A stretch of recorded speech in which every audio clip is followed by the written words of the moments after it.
Warning: suspicious content. The basement smelled of damp concrete and regret, a stale prison where I, Nora Whitfield, was expected to sleep while my sister's cat claimed an entire room upstairs. At 32, a single mother scraping by as a freelance food quality inspector, I'd returned to my parents' house on Peachtree Lane, Atlanta, hoping for a fresh start after my divorce. Instead, I was met with my mother's cold decree: Nora, the basement's where you'll stay. It's only practical. Practical? The word stung like a slap, especially as I stood in the kitchen, watching Ellen, my 38-year-old sister, coo over Princess, her tabby, who lounged in a velvet-lined room with a view of the blooming azaleas. My daughter, Lily, deserved better than a cot in a mildew-stained corner, but my mother's eyes, sharp and unyielding, told me my place was beneath them all. It was the annual community barbecue that evening, the air thick with the scent of grilled peaches and neighborly chatter, when the betrayal cut deeper. Ellen, ever the polished real estate agent, glided through the crowd, her laughter ringing as she boasted about her latest deal. My father, silent as always, sipped his sweet tea, avoiding my gaze. I carried a tray of cobbler, offering slices to neighbors who'd known us since we were kids, their smiles polite but tinged with pity. Then Ellen's voice sliced through the hum: "Oh, Nora's fine down there. She's used to making do." The crowd hushed, forks pausing midair. My cheeks burned, but I forced a smile, gripping the tray until my knuckles whitened. The neighbors' whispers followed me, about Ellen's success, about my fall. They saw the injustice, yet no one spoke up. The Peach Festival, a tradition where our family once shone as pillars of the community, now felt like a stage for my humiliation. I retreated to the basement, Lily asleep upstairs in a shared guest room, better than my cot, but still a reminder of our demotion. The damp air pressed against my skin as I traced the cracks in the ceiling, my mind replaying Ellen's words. Used to making do? I'd spent years inspecting food samples, spotting rot in what looked pristine, and now I saw the rot in my family. Ellen's smugness wasn't new, she'd always been the golden child, her dance recitals and real estate triumphs celebrated while my quiet work, ensuring the safety of local restaurants and farms, went unnoticed. But tonight, something shifted. Her trembling whisper on a phone call I'd overheard earlier echoed in my mind: "We can't let her find the box." The box? Was it money, a secret, or something worse? Her voice wasn't smug, it was desperate, almost afraid. What was she hiding? The question gnawed at me, stirring memories of childhood, when Ellen and I would sneak peaches from the festival, giggling under the stars. We'd hide behind my grandfather's hardware store, its wooden shelves heavy with nails and hope, a place where neighbors swapped stories over coffee. That store, like the festival, was a heartbeat of our community, a symbol of trust now fraying under Ellen's schemes. My mother's practicality, my father's silence, they weren't just neglect, they were a calculated erasure. I closed my eyes, the damp air weighed on my chest, and saw Lily's face, her bright eyes dimmed by this house's cold hierarchy. Did I owe her a fight, even if it tore us apart? The thought was a knife, twisting between duty and despair. I slipped upstairs, the house quiet except for the hum of the AC. In the kitchen, I noticed a locked drawer in my grandfather's old hutch, a relic from his store, its wood worn smooth by years of community hands. The hutch stood like a sentinel, holding memories of my grandfather teaching me to count inventory, his voice warm with pride. I tested the drawer, but it wouldn't budge. My fingers brushed a faint engraving, his initials, etched beside a tiny peach symbol, a nod to the festival where he'd once been honored as its founder. That symbol stirred a pang, a reminder of the community's faith in us, now tainted by my family's betrayal. I found a small brass key tucked beneath the hutch, its edges worn, as if it had been hidden deliberately. Was this the key to Ellen's box? My pulse quickened, my inspector's instincts kicking in. Something was off, just like a spoiled sample hiding behind a perfect rind. The next morning, I watched Ellen from the kitchen doorway as she fed Princess, her movements tense. "You look tired," I said, keeping my tone neutral, the key burning in my pocket. She flinched, her smile tight. "Just busy, Nora. You wouldn't understand." Her dismissal was familiar, but that flinch wasn't. I thought of the barbecue. The neighbors' eyes on me, their whispers a mix of pity and judgment. They'd seen Ellen's cruelty, yet their silence felt like complicity. The Peach Festival, with its rows of golden pies and shared laughter, was a memory of unity now fractured by this house's secrets. I remembered my grandfather's words: "Nora, you see what others miss." As a food inspector, I'd honed that skill, spotting flaws in what seemed flawless. Now, I saw Ellen's fear, my mother's coldness, my father's avoidance, not just betrayal, but a cover for something deeper. I returned to the basement, the key a weight in my hand. The cot creaked as I sat, staring at the hutch's keyhole in my mind. The community's trust, built through decades of festivals and my grandfather's store, was at stake. Ellen's whispered fear, the locked drawer, the peach engraving, they were clues to a truth I'd been trained to uncover. I wasn't just a sister pushed aside, I was Nora, the woman who could smell lies in the air like tainted fruit. Why was I down here, erased, while a cat lived better? The answer lay in that box, in the hutch, in the secrets my family buried. I'd find it, not with tears or screams, but with the precision of someone who'd learned to cut through deception. The key burned in my pocket. A silent vow to unravel the lies my family wove, but it was the community center's storage room where I'd start cutting. Dust motes danced in the dim light of a flickering bulb, the air heavy with the scent of old paper and forgotten summers. I'd slipped away from the festival planning meeting, where neighbors buzzed about peach pies and parade floats, their chatter a facade over the whispers of my demotion to the basement. My sister's cat lounged in luxury upstairs, while I slept on a cot below, a truth that fueled my quiet fury. I wasn't here to set tables or smile politely, I was here to dig through festival records, to find a crack in the perfect image my family upheld. Lily's future depended on it, and I'd uncover their secrets with the same precision I used to spot rot in a pristine crate of peaches. The storage room was a labyrinth of crates and faded banners, each one a relic of the peach festival my grandfather had built into a cornerstone of our community. I knelt beside a box labeled Festival Archives, 1990s, my fingers tracing the edges of yellowed programs and receipts. My parents were at home, likely praising Ellen's latest real estate triumph, while I sifted through their past. My mother's clipped orders, my father's silence, they weren't just neglect, they were a wall hiding something deeper. I pulled out a festival program from the summer Ellen and I were kids, its cover showing the main stage where our family once stood proud.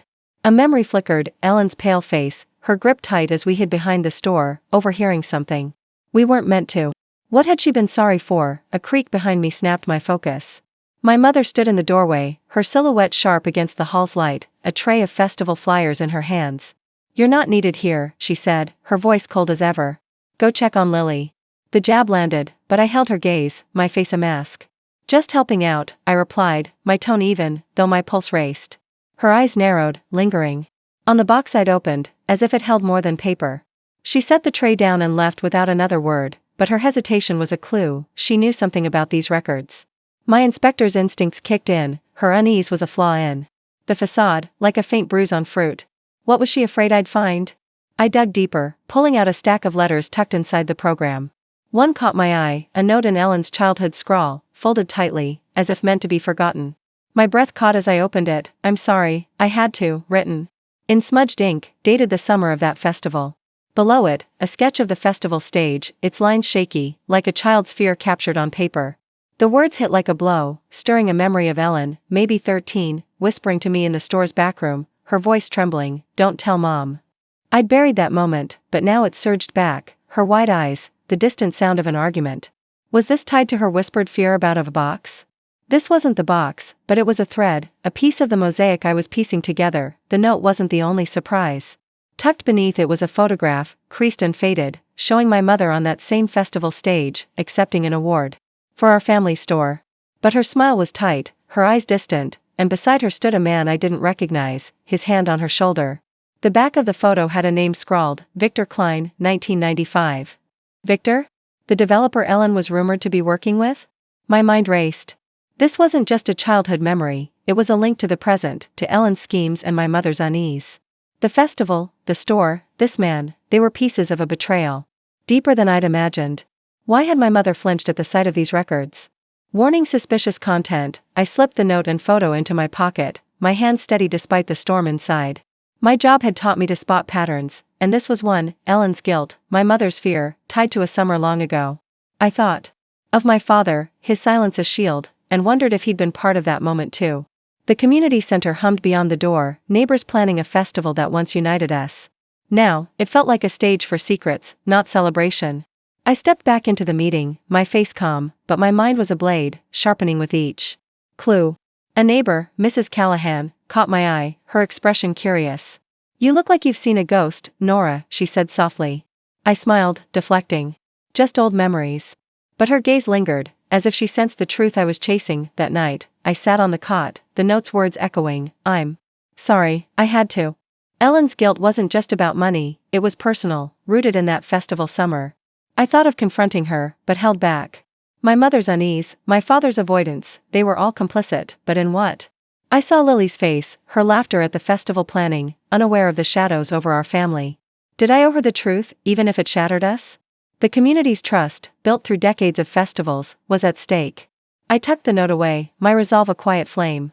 This wasn't the box Ellen feared, but it was a start, a crack in the lies. The next morning, I overheard Ellen on the phone in the kitchen, her voice low. "It's under control. She doesn't know."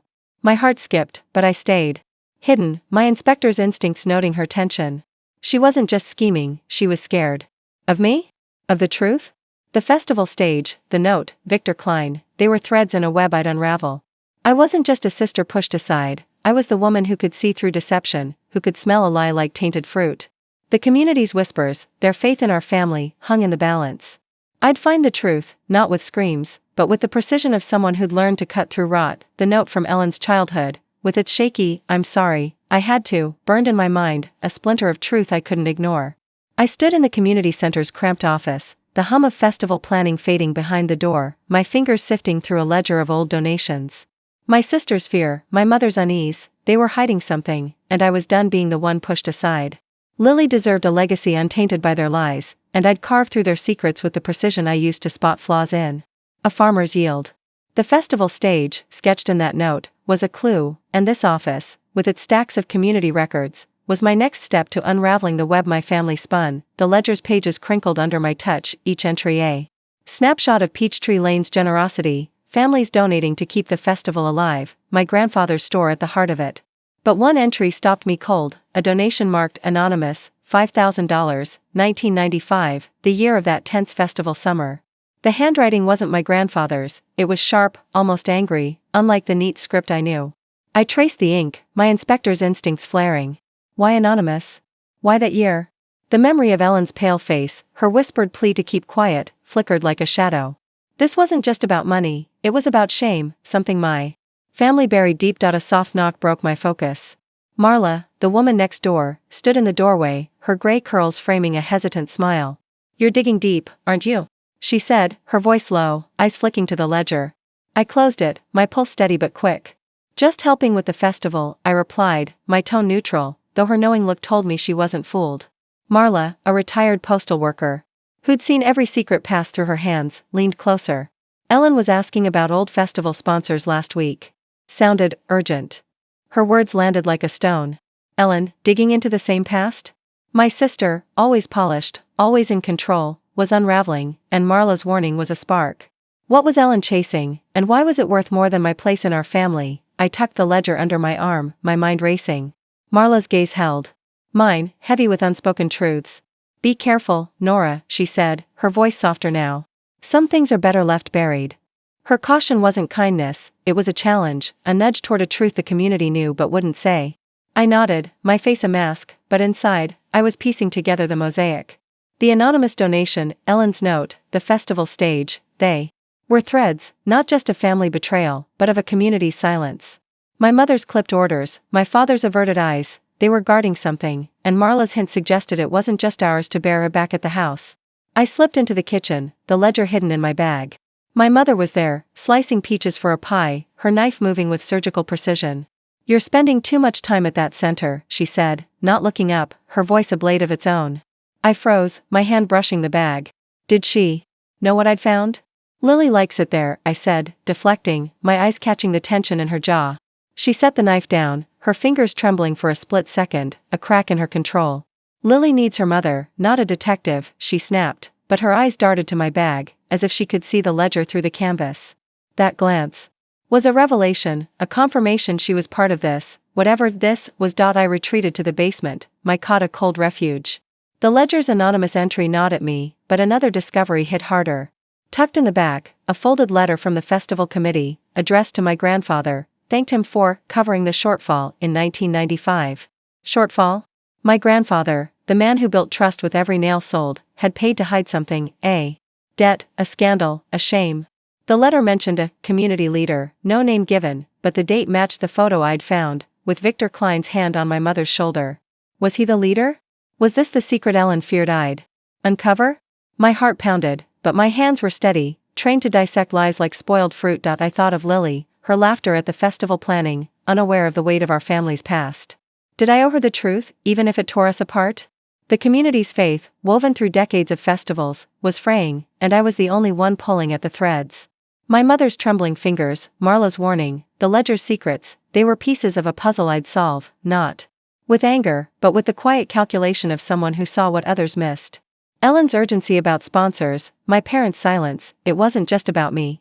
It was about a lie that bound our family to this town, a lie I'd expose. The next morning, I caught Ellen slipping out early, her briefcase clutched tight, her eyes darting as if she sensed pursuit. I stayed silent, watching from the basement stairs, my mind mapping her moves. She wasn't just selling properties, she was chasing the same past I was, but for different reasons. Marla's words echoed, "Be careful." But I wasn't the one who needed caution. I was the woman who'd learned to spot rot beneath a perfect surface, who'd turn their secrets into a weapon. The festival, the store, the anonymous donation, they were my battlefield now. What would you do if you found your family's honor was a lie, built on a town's silence?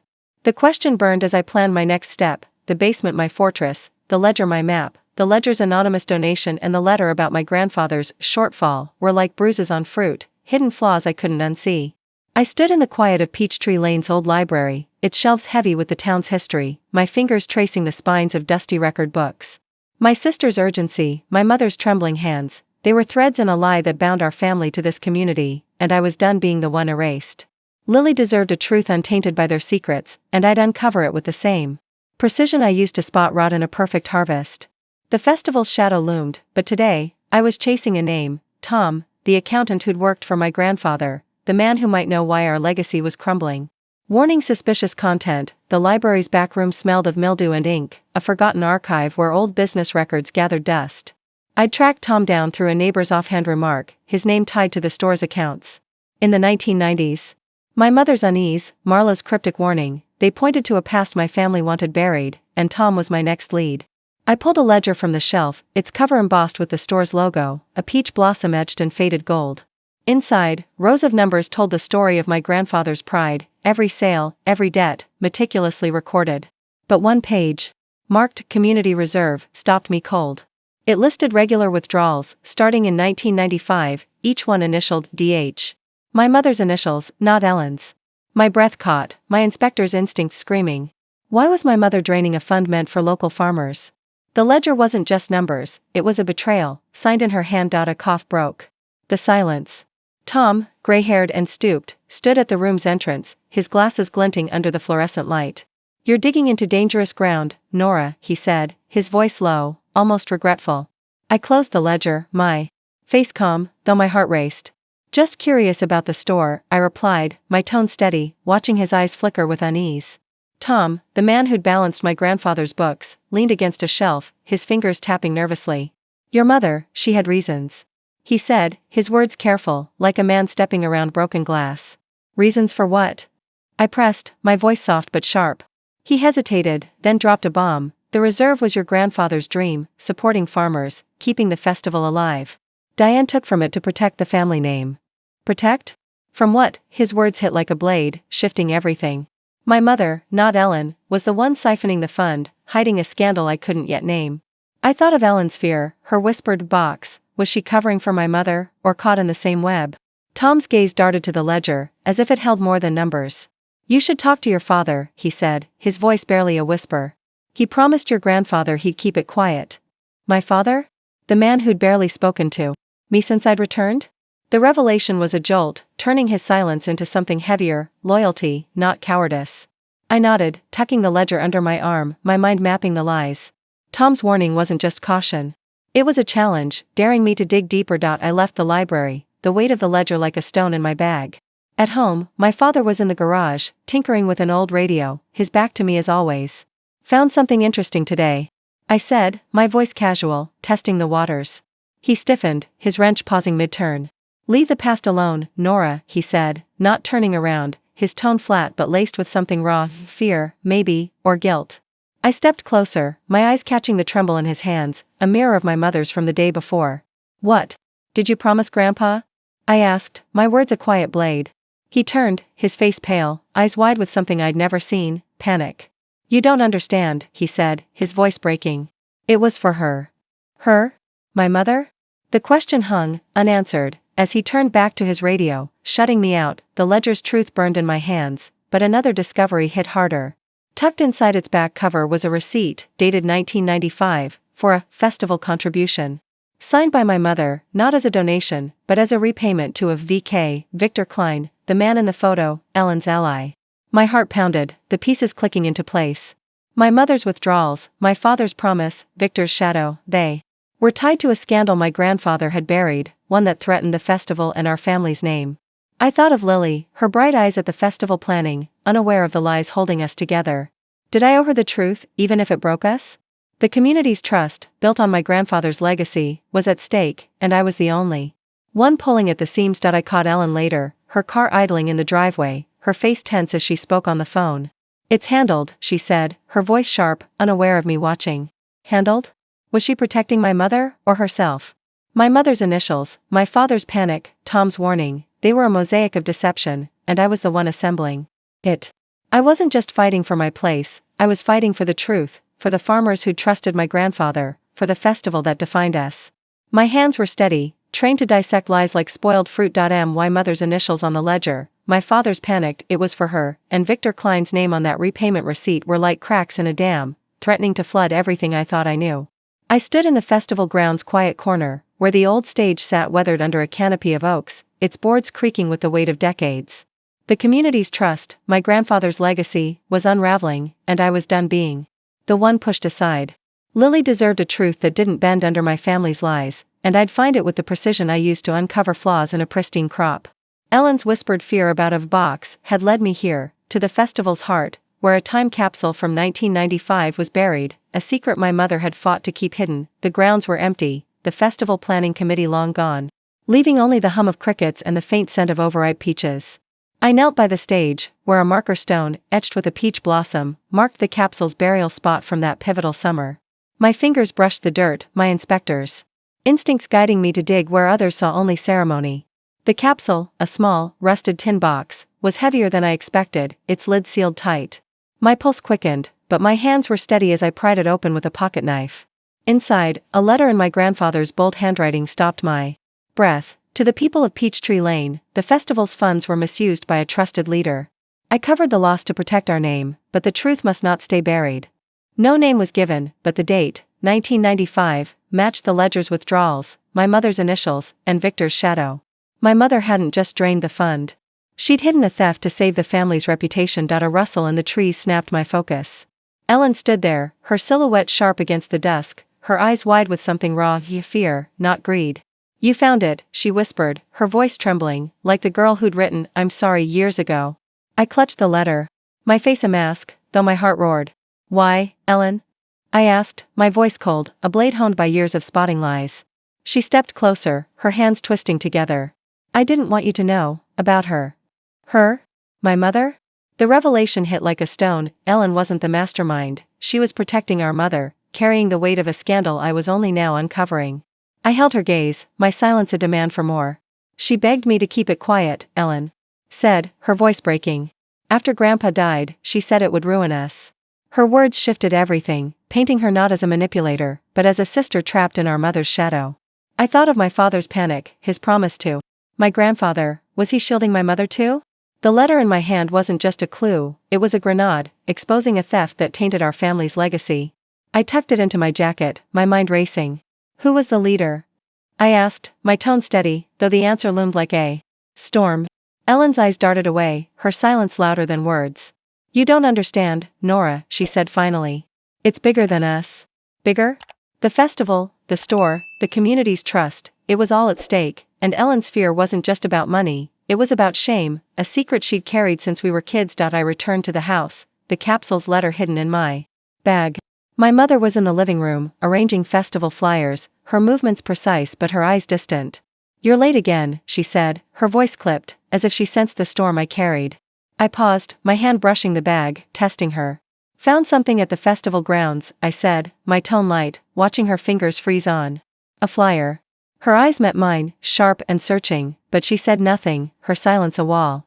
My father sat nearby, his newspaper a shield, his knuckles white. Their tension was a map, guiding me to the truth they'd buried. I thought of confronting them, but held back. My strength was in precision, not outbursts. I in the basement, my cot creaked as I reread the letter, its words an indictment of my mother's choices. Another item in the capsule, a faded festival ribbon, awarded to community leader, 1995, caught my eye. No name, but the date tied it to Victor Klein, the man whose shadow loomed over my mother's past and Ellen's present. My inspector's instincts flared, the theft, the withdrawals. The silence, it was a cover-up, not just for our family, but for someone powerful. Lily's laughter from upstairs, pure and untainted, anchored me. Did I owe her a legacy cleansed of this rot, even if it fractured us? The community's faith, built on my grandfather's sacrifices, was crumbling, and I was the only one digging for answers. Warning suspicious content, I caught Ellen the next day, her car keys in hand, her face pale as she glanced at me. "You can't tell anyone," she said, her voice low, almost pleading. I stepped closer, my eyes locking on hers. "I'm not the one hiding things," I replied, my words a quiet blade. Her flinch was a confession, but not the full truth. My mother's silence, my father's promise, the capsule's letter, they were pieces of a lie I'd unravel, not with tears, but with the clarity of someone who saw through deception. The festival wasn't just a tradition, it was a stage for secrets, and I'd expose them all. The time capsule's letter, with my grandfather's accusation of a community leader's theft, was a blade I couldn't sheath, and Ellen's trembling admission that she was protecting our mother only sharpened it. I stood in the dim glow of Victor Klein's real estate office, its glass walls reflecting the Peachtree Lane skyline, a world away from the festival's rustic stage. My family's lies, my mother's cover-up, my father's silence, Ellen's fear, were a web I'd tear apart, not for revenge, but for Lily, who deserved a legacy untainted by betrayal. Victor, the man whose name haunted the ledger and capsule, was my next move, and I'd face him with the precision I used to spot rot in a flawless harvest. The office smelled of coffee and ambition, its sleek desk cluttered with blueprints for a new development, my grandfather's store among them. Victor, lean and sharp-eyed, leaned back in his chair as I entered, his smile too smooth, like a man who'd rehearsed it. "Nora," he said, his voice warm but calculated, "Ellen didn't mention you'd stop by." I held his gaze, my face a mask, the letter tucked in my bag like a loaded gun. "She wouldn't," I replied, my tone steady, watching his eyes flicker. My inspector's instincts flared, his charm was a facade, hiding something raw. I slid the capsule's letter across his desk, its words accusing a nameless leader. "Know anything about this?" I asked, my voice cold, a blade honed by years. Of spotting lies. Victor's smile faltered, his fingers pausing on the paper. "You've been digging," he said, his tone shifting, no longer smooth but strained. Then, the bomb dropped. Ellen and I, we were more than business partners back then. My breath caught, the room tilting. Ellen's ally wasn't just a developer, he was her former lover, tied to her since that 1995 festival summer. He leaned forward, his voice low. "She wanted out of the store deal, but I pushed her. I needed the money to cover my own debts from that scandal your grandfather buried." The revelation hit like a gut punch. Victor had blackmailed Ellen, using her guilt over the theft to force her into selling our family's legacy. She wasn't just a manipulator, she was a victim, trapped by a past she couldn't escape. My mind raced, piecing together the mosaic. My mother's withdrawals, Ellen's trembling pleas, Victor's debts, they were all linked to the same lie, one my grandfather had paid to hide. I thought of my father's panic, his promise to protect my mother. Was he shielding her from Victor too? Why drag Ellen into it? I asked, my voice steady, though my heart pounded. Victor's eyes darkened, his charm gone. "Because she knew too much," he said. "After your grandfather caught me skimming festival funds, Diane covered it up. Ellen was the only one who saw us argue." The second blow landed. Victor was the community leader, the thief my grandfather exposed. And my mother's silence had protected him, not just our family. I stood, the letter back in my bag, my hands steady despite the storm inside. Victor's confession wasn't just a clue, it was a map, showing how deep the betrayal ran. "You used her," I said, my words a quiet accusation. He shrugged, his eyes cold. "We all make choices, Nora. Ellen made hers." His nonchalance was a spark, igniting my resolve. I left the office, the blueprints of my grandfather's store burning in my mind. Ellen wasn't innocent, but she was caught, just like me, in a web spun by my mother's fear and Victor's greed. At home, my mother was in the kitchen, her hands busy with festival recipes, her face a mask of control. I paused in the doorway, my bag heavy with the letter. "You knew about Victor," I said, my voice low, testing her. Her knife stopped mid-chop, her eyes flicking to mine, sharp and guarded. "You're chasing ghosts," she said, but her voice trembled, betraying her. My father sat at the table, his coffee untouched, his silence louder than ever. Their tension was a thread I'd pull until it unraveled. I thought of confronting them, but held back, my strength was in strategy, not outbursts. Lily's laughter echoed from upstairs, a reminder of why I fought. Did I owe her a truth that would shatter us, or a legacy I could still save? In the basement, my cot creaked as I sat, Victor's words echoing, Ellen, his lover, blackmailed into betrayal. Another clue surfaced, a crumpled note in my bag, slipped from the capsule, with Ellen's handwriting. Victor promised it would end. And what? The scandal? Their relationship? My inspector's instinct screamed, this wasn't just about money, it was about power, shame, a community's trust sold for silence. The festival, my grandfather's store, Lily's future, they were all at stake.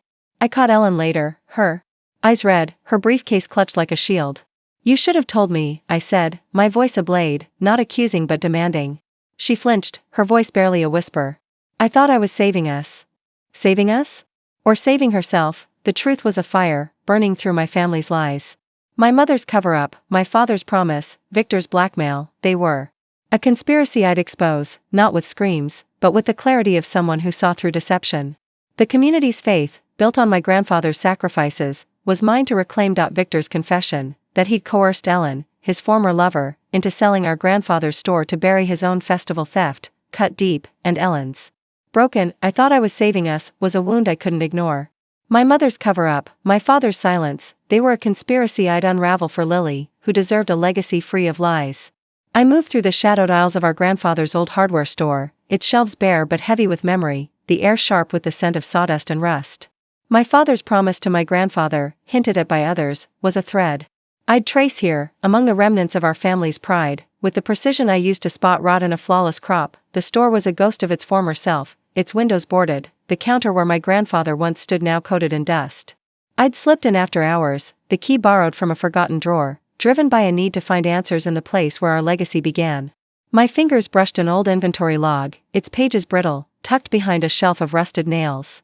The entries listed tools, paint, and community donations for the 1995 festival, but one note, in my grandfather's bold hand, stopped me. George, keep her steady. She can't face the truth. Her. My mother. My pulse quickened, my inspector's instincts flaring. My father's silence wasn't cowardice, it was a vow to shield my mother's fragile mind from the scandal Victor had caused, a theft my grandfather buried to save our name. Footsteps echoed behind the counter. My father emerged from the back room. His face pale, a flashlight trembling in his hand. Nora, you can't be here, he said, his voice low, raw with something I hadn't heard before, fear, not for himself, but for someone else. I held the log, my face calm, though my heart raced. You knew about Victor, I said, my words a quiet blade. You promised Grandpa to hide it. His eyes widened, the flashlight shaking, and the truth spilled out. Your mother, she was breaking after he caught Victor stealing. She begged me to keep it quiet, said the shame would destroy her. The revelation struck like lightning. My father's passivity was loyalty, a sacrifice to protect my mother's mental health. Keeping a secret that cost our family's honor. Warning suspicious content, my mind reeled, reframing every silent glance he'd given me. I thought of Ellen, trapped by Victor's blackmail, and my mother, orchestrating the cover-up. Why didn't you tell me? I asked, my voice steady, though the weight of his choice crushed me. He looked away, his shoulders slumping. You were always so strong, Nora. We thought you'd never need to know. The second blow landed. Their silence wasn't just about shame, it was about shielding me, a twisted act of love that left me sidelined. The log in my hands felt heavier, its pages a map of their choices, my mother's withdrawals, my father's vow, all to bury a scandal that tainted our legacy. I stepped closer, my eyes locking on his. What else are you hiding? I pressed, my tone cold, honed by years of spotting lies. He flinched, his flashlight beam darting across the shelves, and whispered, it wasn't just Victor. There was a deal. A deal? My heart pounded, but I kept my face still. After the festival, your grandfather made Victor sign over a share of his land to the community reserve. Your mother hid it to keep peace. The revelation was a jolt. My mother hadn't just covered up Victor's theft, she'd buried a deal that could have saved the farmers, the festival, our store. My father's eyes glistened, his voice breaking. I swore to him I'd protect her, even from you. I left the store, the log tucked in my bag, my mind racing. At home, my mother was in the garden, pruning roses with surgical precision, her face a mask of control. You're out late, she said, her voice clipped, her eyes avoiding mine. I paused, my hand brushing the bag. Found something at the store, I said, testing her, watching her scissors pause mid-cut. Her silence was a confession, a crack in her facade. Ellen was in the kitchen, her phone buzzing, her face tense as she glanced at me. "You're pushing too hard, Nora," she said, her voice low, almost pleading. I held her gaze, my silence a demand. Their fear, my mother's, my father's, Ellen's, was a thread I'd pull until it unraveled. On my cot in the basement, the inventory log lay open, its note a testament to my father's burden. Another clue surfaced, a faded receipt in the log, for a land transfer to the community reserve, signed by Victor and witnessed by my mother.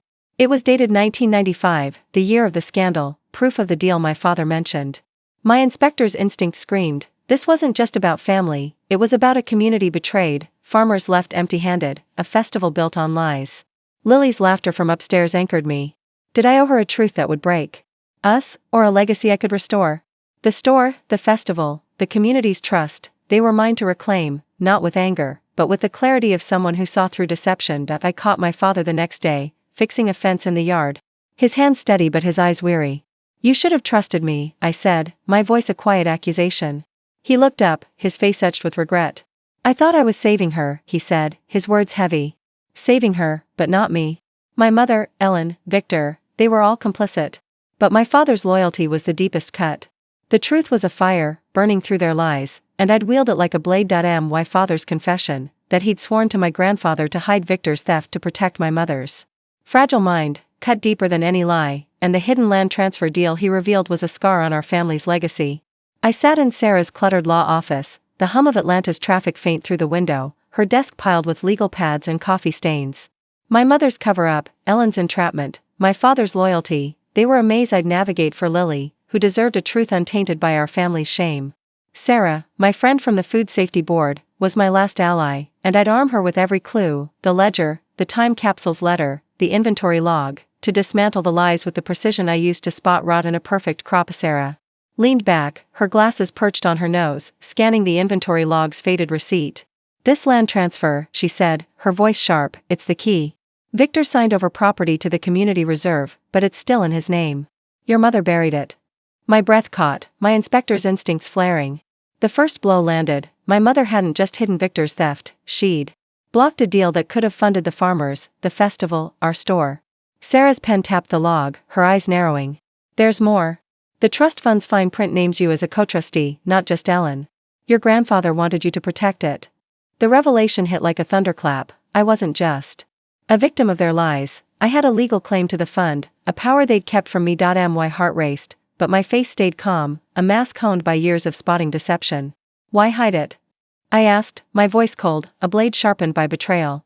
Sarah's gaze softened, but her words were steel. "Your mother and Ellen thought you'd challenge them. They didn't trust your strength." The second blow struck. Their secrecy wasn't just about shame, it was about control, a deliberate choice to sideline me. I thought of my father's regret, Ellen's pleas, my mother's silences. They weren't just protecting her, they were keeping me in the dark, denying my place in our grandfather's vision. Sarah slid a legal draft across the desk, her voice firm. "We can file a claim to freeze Victor's deal and restore the fund. But it'll expose everything, Victor, your mother, all of it."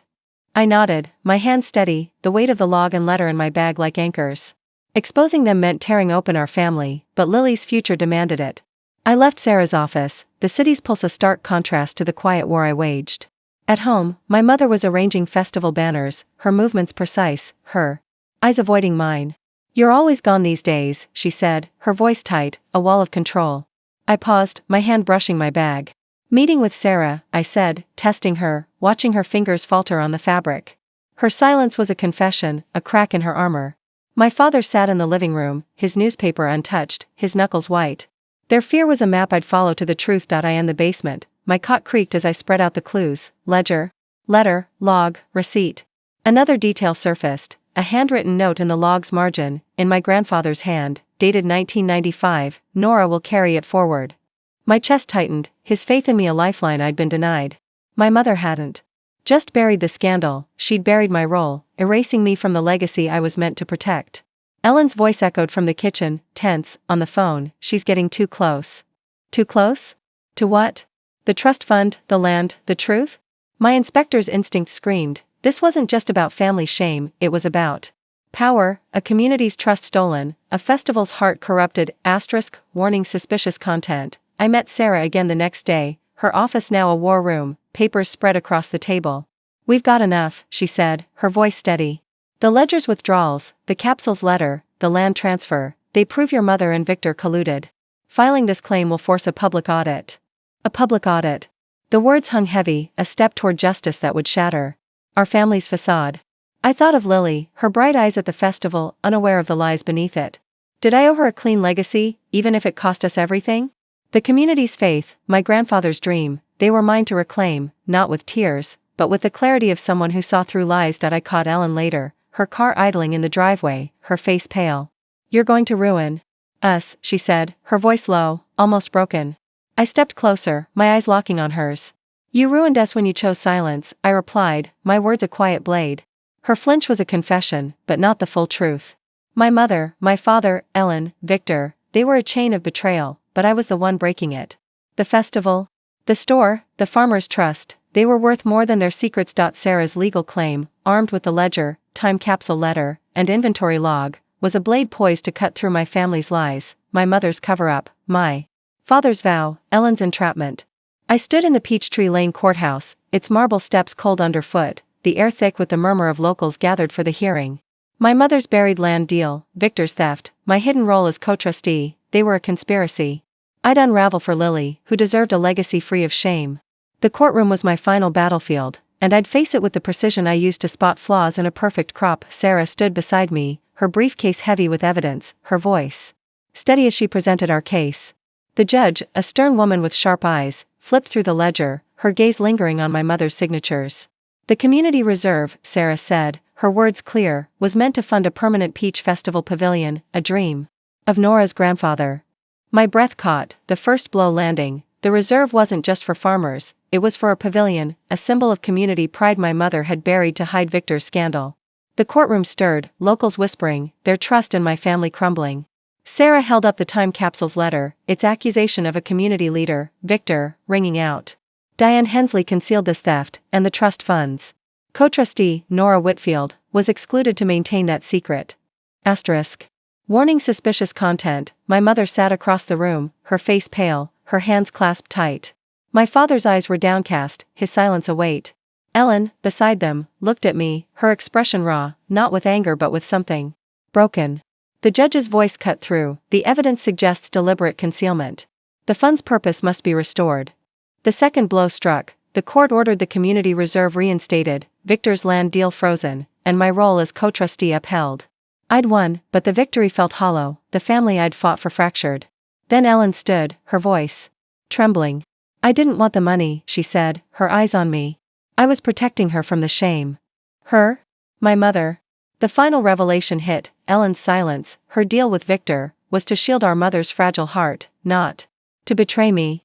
I'd misjudged her, and the realization burned, reframing her as a sister caught in a lie she didn't start. The gavel fell, and the crowd murmured, some nodding, others glaring at my mother.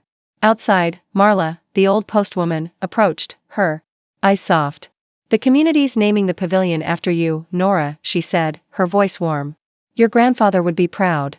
I nodded, my face calm, though my heart churned. The pavilion, a dream my grandfather had buried, was mine to restore, but at what cost? My mother avoided my gaze, her shoulders stiff. My father whispered, I'm sorry, his voice barely audible. Ellen lingered, her eyes searching mine, but I turned away, the weight of her loyalty and betrayal too heavy to untangle. I in the basement that night, my cot creaked as I sat, Lily asleep upstairs, her innocence my anchor. The clues, ledger, letter, log, receipt, lay scattered, a map of a war I'd won but lost. I thought of every step, Ellen's whispered fear, my mother's signatures, Victor's blackmail, my father's vow, Sarah's fight. Each piece had built this moment, a truth that freed the community but broke us. My grandfather's faith in me, hidden in his note, was my strength, but the family I'd fought for was a shadow. I'd exposed their lies, but Ellen's final words haunted me. Had I judged her too harshly? The pavilion would stand, a testament to justice, but the scars of our secrets would linger. Looking back, I see a journey not of vengeance, but of clarity. I walked through betrayal, my mother's fear, my father's silence, Ellen's sacrifice, without breaking, turning pain into precision. The lesson isn't loud or grand, it's cold and true. Family can love you and still bury you. Not out of malice, but from their own brokenness. For those wronged by kin, know this, your worth isn't in their choices, but in the truth you dare to claim. Don't beg for their light, build your own, brick by brick, until it outshines their shadows. To anyone reading this, who's felt cast aside by those meant to lift you, dig for your truth, not their approval. You're stronger than their secrets. If this story moved you, subscribe to our channel for more tales of grit and justice.